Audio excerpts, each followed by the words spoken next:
विकसित बिहार बनाने के लक्ष्य को लेकर मेरे प्रधानमंत्री कितने ज़्यादा गंभीर हैं। लोकसभा चुनाव में जो वादे प्रधानमंत्री जी ने किए थे उन वादों को पूरा करने की सोच के साथ एक बार फिर प्रधानमंत्री जी बिहार आ रहे हैं।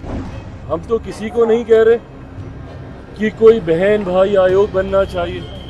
हम तो बिहार फर्स्ट बिहारी फर्स्ट की हम बात कर रहे हैं। बाकी जिनको विषय भटका कर गलत नैरेटिव सेट करने का जो वो प्रयास कर रहे हैं उसमें वो सफल होंगे नहीं। खुशी हम सब बिहारियों को इस बात की है कि प्रधानमंत्री जी की प्राथमिकता में जिस तरीके से बिहार दिखता है ये दर्शाता है कि विकसित बिहार बनाने के लक्ष्य को लेकर मेरे प्रधानमंत्री कितने ज़्यादा गंभीर हैं।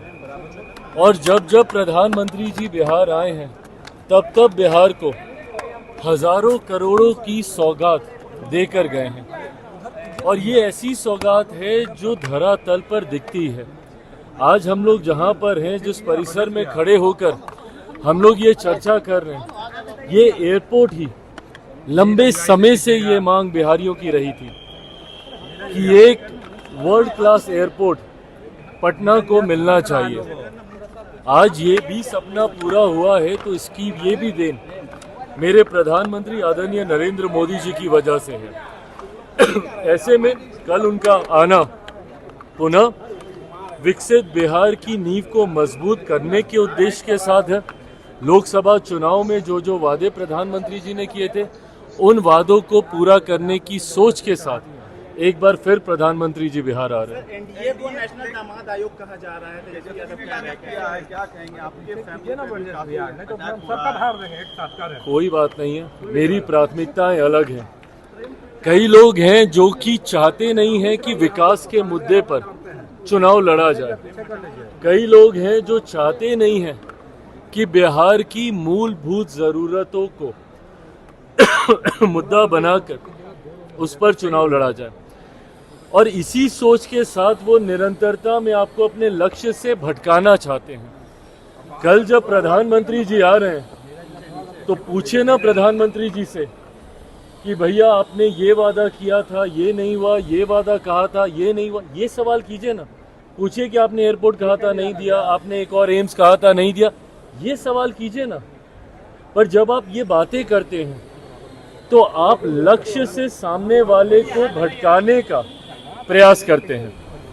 और अगर मेरा जिक्र करें भैया, हम तो किसी को नहीं कह रहे कि कोई बहन भाई आयोग बनना चाहिए। हम तो बिहार फर्स्ट बिहारी फर्स्ट की हम बात कर रहे हैं। और कोई लाख प्रयास कर ले एनडीए के नेताओं को, हमारे घटक दलों को हमारे मुद्दे से भटकाने का, हम सब प्रधानमंत्री आदरणीय नरेंद्र मोदी जी की सोच, मुख्यमंत्री नीतीश कुमार जी के विकसित बिहार की सोच के साथ, बिहार फर्स्ट बिहारी फर्स्ट की सोच के साथ हम लोग आगे बढ़ रहे हैं। बाकी जिनको विषय भटका कर गलत नैरेटिव सेट करने का जो वो प्रयास कर रहे हैं उसमें वो सफल होंगे नहीं।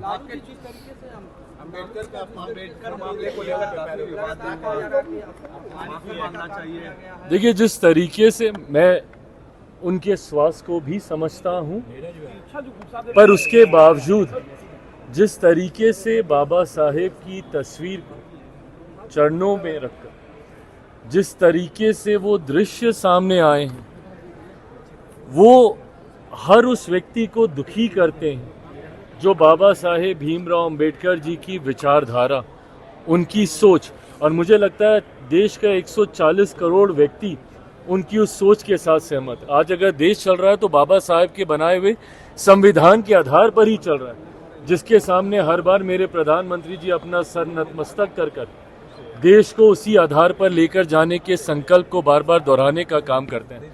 ऐसे में उनका इस तरीके से अनादर, मैं इसको कतई ये नहीं कहूँगा कि सिर्फ दलित समाज या अनुसूचित जाति से आने वाले लोगों की भावनाओं को ही ये ठेस पहुँचाता है।